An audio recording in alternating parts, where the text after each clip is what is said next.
Oigan esto: mi siervo prosperará, será enaltecido, levantado y en gran manera exaltado. De la manera que muchos se asombraron de ti, pueblo mío, así fue desfigurada su apariencia más que la de cualquier hombre, y su aspecto más que el de los hijos de los hombres. Ciertamente, él asombrará a muchas naciones. Los reyes cerrarán la boca ante él, porque lo que no les habían contado verán, y lo que no habían oído entenderán. ¿Quién ha creído nuestro mensaje? ¿A quién se ha revelado el brazo del Señor? Creció delante de él como renuevo tierno, como raíz de tierra seca. No tiene aspecto hermoso ni majestad para que lo miremos, ni apariencia para que lo deseemos. Fue despreciado y desechado de los hombres, varón de dolores y experimentado en aflicción.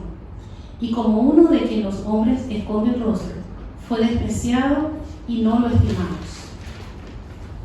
Ciertamente, él llevó nuestras enfermedades y cargó con nuestros dolores. Con todo, nosotros lo tuvimos por azotado, por herido de Dios y afligido. Pero él fue herido por nuestras transgresiones, molido por nuestras iniquidades. El castigo por nuestra paz cayó sobre él, y por sus heridas hemos sido sanados. Todos nosotros nos descarrilamos como ovejas, nos apartamos cada cual por su camino, pero el Señor hizo que cayera sobre él la iniquidad de todos nosotros. Hermanos, esto es palabra de Dios. Gracias. Hola hermanos, ¿cómo están? Hola. Bueno.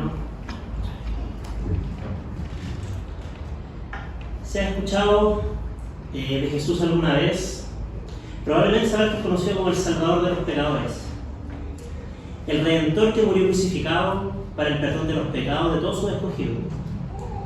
Y habrás oído que resucitó al tercer día y ascendió a los cielos, desde donde ha enviado el Espíritu Santo a morar en todos los que han puesto su confianza en Él. También sabrás que es llamado Señor por una diversa comunidad de creyentes en todo el mundo. Esto es porque parte de vivir en el camino de la fe es entender que Jesús es el Rey de Reyes. Con el tiempo nos empezamos a dar cuenta que las Escrituras señalan que Jesús tiene autoridad por sobre todas las cosas. En el fondo está todo sometido ante Él. Y así como Él es Señor, nosotros, la Iglesia, somos sus siervos, rescatados. Somos su pueblo liberado que ahora le sirve. Pero ¿qué significa ser siervo exactamente? ¿Cómo afecta mi diario vivir que Jesús sea el Señor? ¿Cómo es el camino de un siervo de Cristo? El texto que acabamos de leer hace un momento nos dará luces acerca de esto, mostrándonos a un siervo único y especial. Un siervo que cruzó un desierto que no se compara a ninguno que nosotros hayamos vivido y que salió victorioso para beneficio de todos nosotros. Hoy profundizaremos en el camino del llamado siervo sufriente, el escogido de Dios que a través de su propio sufrimiento trajo redención a un pueblo que estaba devastado. Oremos. Padre Santo, te pedimos por este tiempo que vamos a tener para reflexionar en torno a tu palabra. Señor, eres tú quien da el entendimiento y quien lo quita. Solo dependemos de ti para poder comprender lo que está en tu palabra. Eres tú, Señor, quien puede abrir nuestros ojos y permitirnos ver aquello que está oculto. Ayúdanos, Señor, a tener entendimiento, a comprender lo que tú has preparado para nosotros en esta tarde. Te lo rogamos en Jesús. Amén. Amén. Bueno, antes de entrar de lleno en el texto, es fundamental que entendamos dónde estamos parados en nuestra Biblia. Acabamos de leer una porción de Isaías, así que veamos, la estimación era aproximadamente unos 700 años antes del nacimiento de Cristo. Es una época en la que había una nación dividida, estaban dos reinos, el reino del norte, también se le llama el reino de Israel, y estaba también el reino del sur, que también se le conocía como el reino de Judá. El reino del norte en una época termina siendo invadido por un imperio llamado Asiria. Devastó la nación y exilió, llevó cautivo a algunos de sus habitantes. Luego, varios años más adelante, el reino de Judá, el que está en el sur, también se le invadido, pero por otro imperio, el imperio de Babilonia. el cual también traería una terrible destrucción, azotaría la capital de Judá, que está ubicada en Jerusalén, y también se llevaría cautivo a sus habitantes hacia su nación. El texto que leímos de Isaías en particular está ubicado en este último periodo, el exilio. Llegado el 40, más o menos, hasta el final del libro, las palabras del profeta van dirigidas a una nación que ya fue invadida. Es decir, la de un pueblo que ha visto el juicio de Dios caer sobre ellos, un juicio que había sido advertido ya por el profeta antes. La destrucción del pueblo se ha vuelto una realidad. Y las palabras de Dios, entregadas a Isaías en esta parte del libro, marcan un fuerte énfasis en anunciar promesas restauradoras para el pueblo. Los consuela al recordarles que sigue siendo su Dios, su Rey que gobierna sobre todos los reinos y que ha preparado un rescate para su pueblo exiliado. Es en este contexto devastador que se presenta la figura de este siervo que acabamos de leer, al cual se le hace referencia en 4 ocasiones diferentes en el libro de Isaías, siendo esta que leímos la cuarta, la última. También se le conoce como los cánticos del siervo, porque de hecho lo que acabamos de leer es un poema que tiene una coordinada estructura de 5 estrofas que en nuestras Biblias han sido separadas por 3 versículos cada una. Y es a través de este poema que el autor resalta la figura de este servidor de Dios. Veamos nuevamente los primeros versículos con los cuales inicia el profeta. Ahí no sé si es muy coordinado. Ahí sí. Ahí puse el título arriba en qué estrofa vamos. Vamos a leer primero la estrofa 1. Oigan esto, mi siervo prosperará, será enaltecido, levantado y en gran manera exaltado. De la manera que muchos se asombraron de ti, pueblo mío, así fue desfigurada su apariencia, más que la de cualquier hombre, y su aspecto más que el de los hijos de los hombres. Ciertamente él asombrará a muchas naciones. Los reyes cerrarán la boca ante él, porque lo que no les habían contado verán, y lo que no habían oído entenderán. Aquí el profeta hace varias declaraciones acerca de este siervo. Parte diciendo que prosperará y que será en gran manera exaltado. Es interesante porque por un lado parte con promesas de prosperidad y exaltación, pero luego, si miran inmediatamente el versículo siguiente, hay algunas afirmaciones sobre un asombro desolador. Dice que el mismo asombro que se tuvo por el pueblo devastado, destruido, aquí tenemos que recordar que estamos en un contexto de un pueblo que fue invadido por Asiria, por Babilonia, de un pueblo que ha sido devastado y ha sido enviado al exilio. Ese nivel de destrucción estamos hablando. Ese asombro será el que se causará la apariencia del cielo. Noten que estos 2 versículos están en distintos tiempos verbales. Por un lado, la prosperidad y la exaltación están apuntando hacia adelante. Podríamos considerarlo como recompensas prometidas. El asombro causado por su apariencia pareciera ser algo que ya ocurrió. Podríamos considerarlo previo a estas recompensas. Finalmente, llegando al tercer versículo de esta estrofa, el versículo 15, Isaías cierra esta estrofa hablando de otro asombro que sería causado por el siervo, pero esta vez lo menciona hacia un tiempo futuro. Asombrará a muchas naciones.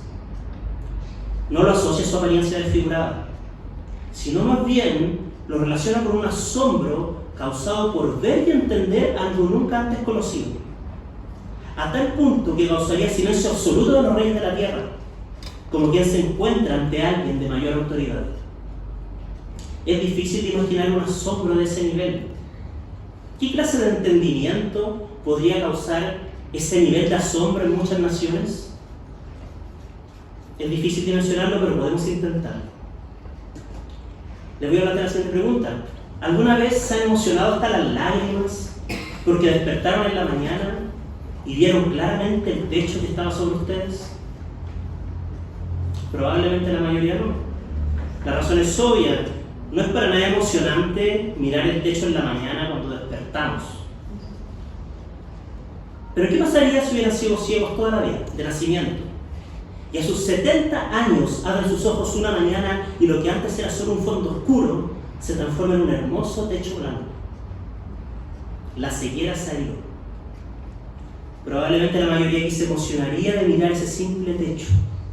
Es que debe ser algo conmovedor poder ver algo por primera vez, después de tantos años en la oscuridad. Ver lo que no te habían contado y entender lo que no habías oído. algo jamás pensado iba a ocurrir. Algo profundo e inimaginable debe acontecer para que los poderosos de este mundo guarden silencio y toda nación se asombre del siervo de Dios. Estas profecías de exaltación, prosperidad y asombro nos habla de promesas increíbles que han sido dadas por Dios en el camino de este siervo que fue desfigurado. Así cierra la primera estrofa. Cosas nunca antes vistas son las que Dios tiene preparadas. Por eso no es de extrañarse que el profeta continúa así en los versículos siguientes. Miren los primeros 3 versos del capítulo 53. ¿Quién ha creído en nuestro mensaje? ¿A quién se le ha revelado el brazo del Señor? Creció delante de él como renuevo tierno, como raíz de tierra seca. No tiene aspecto hermoso ni majestad para que lo miremos, ni apariencia para que lo deseemos. Fue despreciado y desechado de los hombres, varón de dolores y experimentado en aflicción. Y como uno de quien los hombres esconden el rostro, fue despreciado y no lo estimamos. El profeta introduce estas preguntas que por un lado la primera apela a la incredulidad y la segunda al entendimiento. Creer y entender son las interrogantes para luego inmediatamente dar inicio a una serie de descripciones acerca del siervo presentado en los primeros versos. Y la verdad es que suena una descripción bastante desanimante. Se imaginan en una conversación con alguien cercano y en un momento te preguntan: oye, ¿cómo me describirías? Y te responde: bueno, no tienes aspecto hermoso ni majestad para que te miremos, ni apariencia para que te deseemos. Es una terrible descripción. ¿Pero este no era el siervo que sería exaltado en gran manera? ¿No es acaso aquel que prosperará y asombrará a muchas naciones? Esta descripción no suena para nada asombrosa. Más bien habla de desprecio, de poco amor y rechazo.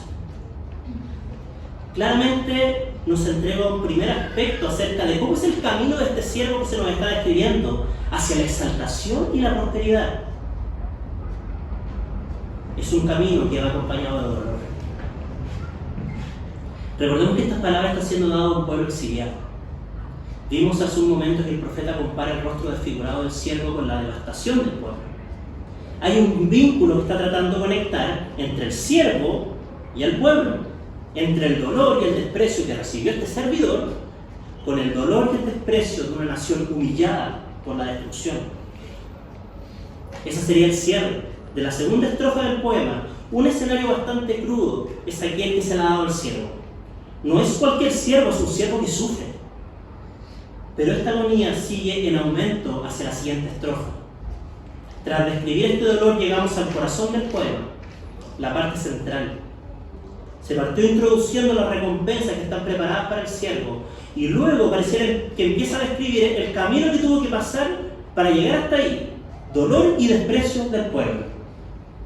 Y ahora llega a la cúspide de su camino, a la cima de su angustia. Miren los versículos del 4 al 6, leamos nuevamente. Ciertamente Él llevó nuestras enfermedades y cargó con nuestros dolores. Con todo nosotros los tuvimos por azotado, por herido de Dios y afligido. Pero Él fue herido por nuestras transgresiones, molido por nuestras iniquidades. El castigo por nuestra paz cayó sobre Él, y por sus heridas hemos sido sanados. Todos nosotros nos descarriamos como ovejas. Nos apartamos cada cual por su camino, pero el Señor hizo que cayera sobre Él la iniquidad de todos nosotros. Llama la atención la cantidad de veces que el profeta dice nosotros, o nuestros en estos pasajes. Nuestras enfermedades, dolores, transgresiones e iniquidades fueron recibidas por el siervo sufriente. Toda consecuencia del pecado cayó sobre él. Estamos hablando de algo que va más allá del dolor y el poco valor que dio el pueblo a este servidor. Estamos hablando de la ira de Dios cayendo sobre este hombre. Hermanos, la invasión de Babilonia y el exilio fueron consecuencia de la rebeldía del pueblo. Fue el resultado de su propio pecado.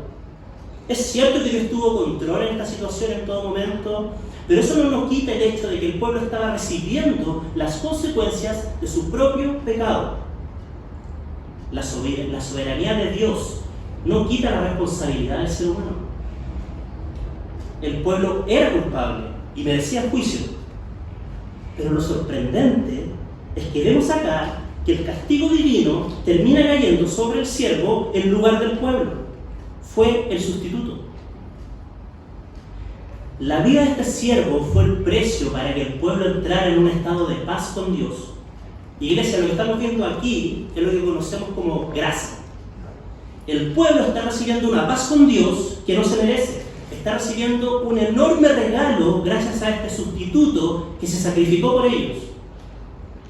Con esto logramos identificar un segundo aspecto que está presente en el caminar del siervo de Dios. Es un camino de entrega absoluta. Recibió toda la iniquidad del pueblo. No fue solo una parte, fue algo completo.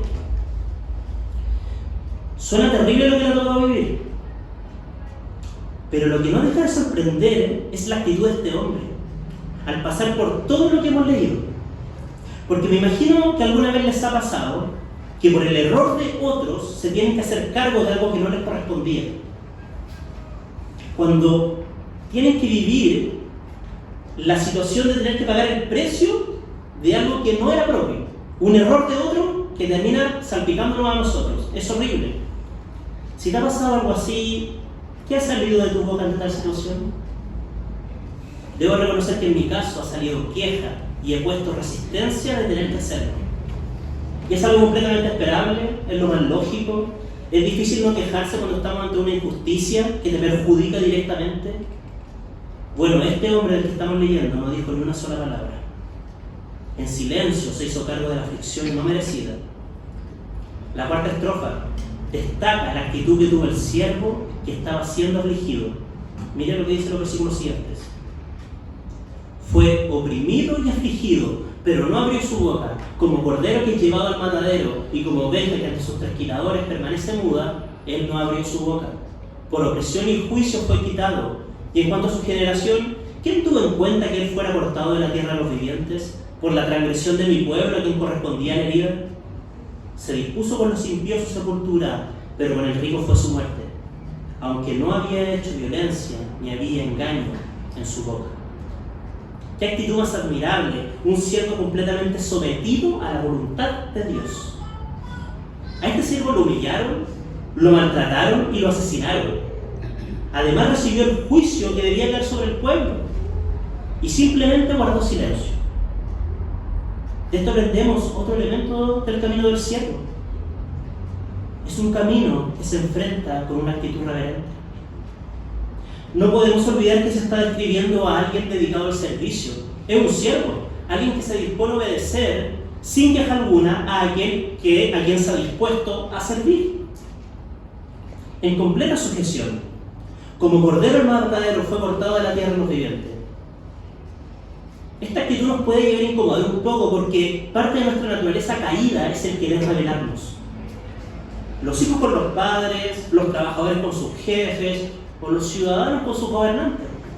Y por supuesto la humanidad misma con el Creador. Pero aquí vemos a un siervo completamente sometido ante la voluntad de quien lo envió. A pesar de esto, pareciera ser un camino tortuoso, un camino lleno de dolor. Llegado a este punto nos podemos preguntar, ¿fue esto acaso un plan de Dios que se salió de control? ¿Será que Dios no vio venir lo que le sucedería a su siervo? Por supuesto que no fue así. El Señor quiso hacerlo pasar por todo esto. Tras atravesar todo este camino duro y hostil, llegamos a la última estrofa de este intenso poema. Miren nuevamente cómo concluye. Pero quiso el Señor quebrantarlo, sometiéndolo a padecimiento.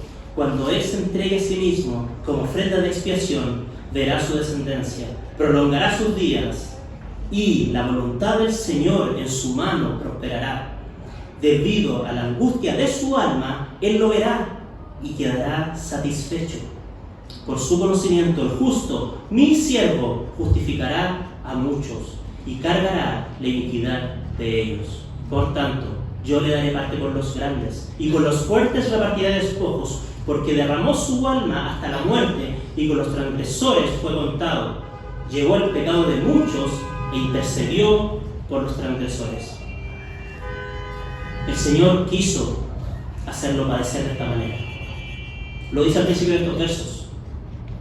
El dolor del siervo fue parte del plan de Dios. Simplemente pareciera no tener sentido, pero había un propósito detrás: la redención de un pueblo y la exaltación de un rey.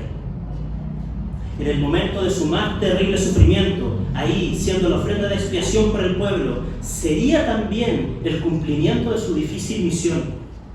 Sería el término exitoso de su vida de obediencia en esta tierra. Y ahora volvería a su Señor. Miren el versículo 11 lo que dice. Dice que lo verá y quedará satisfecho. Qué hermoso. Hermanos, esto es palabra de Dios. Está diciendo: yo quise afligirte, yo quise hacerte pasar por esto, pero cuando llegues hasta acá delante de mí y te vea, estaré satisfecho contigo. ¿Qué mejor recompensa puede haber que entrar en el paraíso con un Dios que te dice: siervo fiel, estoy satisfecho con tu labor? Nada de lo vivido fue en vano, sino más bien trajo un hermoso fruto de bendición. Querida iglesia, el camino de un siervo es un camino que va acompañado de dolor, de entrega absoluta, y es un camino que se enfrenta con una actitud reverente. Este es el camino de un siervo que se sostiene con las maravillosas promesas de Dios. Hay recompensas por llegar hasta el final, pero en su recorrido hay un paso de dolor, desprecio, entrega absoluta y sometimiento a la voluntad de aquel que lo envió. ¿Nos consideramos siervos de Dios? Si es así, debemos abrazar este camino. Querida iglesia, el siervo sufriente del que hemos estado leyendo es el fiel reflejo de una sola persona: Jesús. Él sostiene estas promesas. Que siendo Dios, se humilló a sí mismo haciéndose siervo y llegó a la cúspide del dolor humano, recibiendo la ira de Dios que nos correspondía a nosotros. Jesús es el siervo fiel que dio su vida para darnos salvación. El Rey de Reyes y Señor de Señores, que está a la diestra de Dios gobernando por siempre. Jesucristo es el siervo que fue exaltado por sobre todo y en quien está la redención para la salvación de nuestras almas, merecedora del terrible castigo de Dios. Pero ojo, además de esto, nos hizo libres de la esclavitud en la que estábamos. Nosotros estábamos envueltos en una condición pecadora, en una esclavitud hacia el pecado de la cual nosotros solo no podíamos salir. Jesucristo nos ha liberado de esas cadenas. Por lo que ahora tenemos la libertad para poder ser siervos de Dios. Por la obra que Él hace en nosotros a través de su Espíritu Santo. Nos hizo libres para poder obedecer a Dios, para poder hacer su voluntad. Jesús es el siervo que fue coronado como Señor, y ahora nosotros, sus ovejas rescatadas, debemos seguir su mismo camino. Debemos volvernos siervos de tiempo completo. Ahora bien, que no se malentienda, es cierto que somos hijos de Dios por medio de la fe en Jesús, pero si nuestro Salvador, Hijo de Dios, se hizo siervo para la gloria de su Padre, ¿no deberíamos nosotros imitar esta actitud? Más aún sabiendo que se nos ha dado un espíritu de poder que pueda dar fruto en nosotros y capacitarnos para vivir de esta manera. Ser hijos no significa que dejemos de ser siervos. Que Dios sea nuestro Padre no significa que deje de ser nuestro Señor. No deberíamos, al igual como lo hizo Isaías, después de ser purificado y estar frente al trono de Dios, decir: heme aquí, envíame a mí. ¿No deberíamos ponernos a orar e incluso en nuestro peor momento decirle: estoy a tu servicio, mi Señor, hágase tu voluntad, aunque implique derramar lágrimas?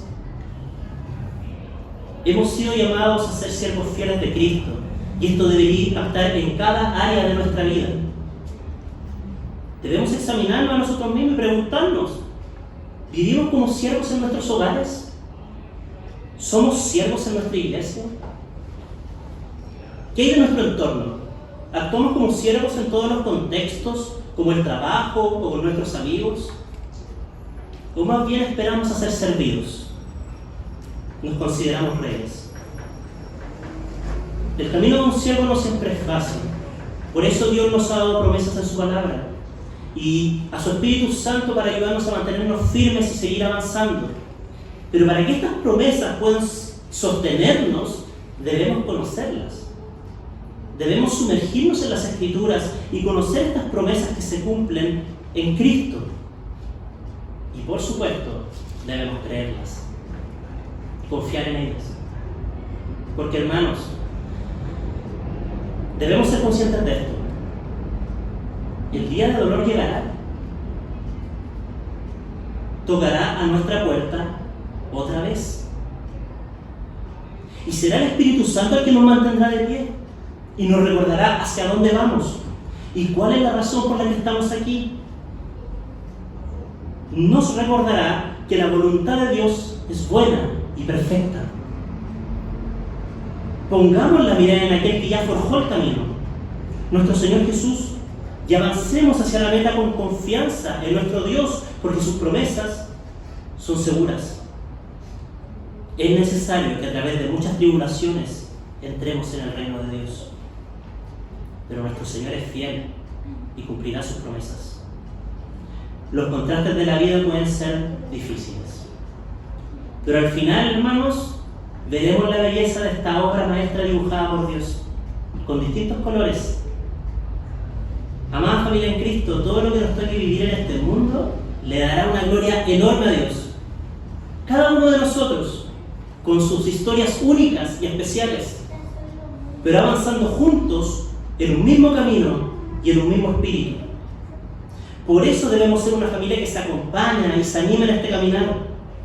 Dios nos ha escogido con este propósito: reflejar a Cristo en medio de las vivencias que determinó para cada uno de manera particular, adoptando la misma actitud que tuvo Él en cada situación, la actitud de un siervo que se entrega por completo a la voluntad de su Señor y sigue sirviéndolo, sigue confiando en aquel que lo envió. Qué bueno es Dios, que nos ha dado la posibilidad de participar en esta emocionante misión de vivir en Cristo. Ánimo, iglesia, que las circunstancias no nos frenen, sigamos perseverando, no bajemos los brazos y pongámonos al servicio de Cristo, porque hay grandes recompensas que nos esperan hacia adelante. Si nos hemos caído, pongámonos nuevamente de pie, alabemos otra vez a Dios, tomemos nuestras Biblias y sigamos avanzando juntos en oración y fe. Hermanos, vamos a servir al Señor. Amén. Aleluya. Oremos. Padre Santo, gracias por este tiempo que tuvimos para reflexionar en torno a ti. Gracias, Señor, por Jesús, el siervo perfecto, Señor, que nos mostró una humildad que nosotros jamás podremos llegar a igualar. Gracias por enviar a tu Hijo a pagar el precio nuestro. No somos merecedores de nada.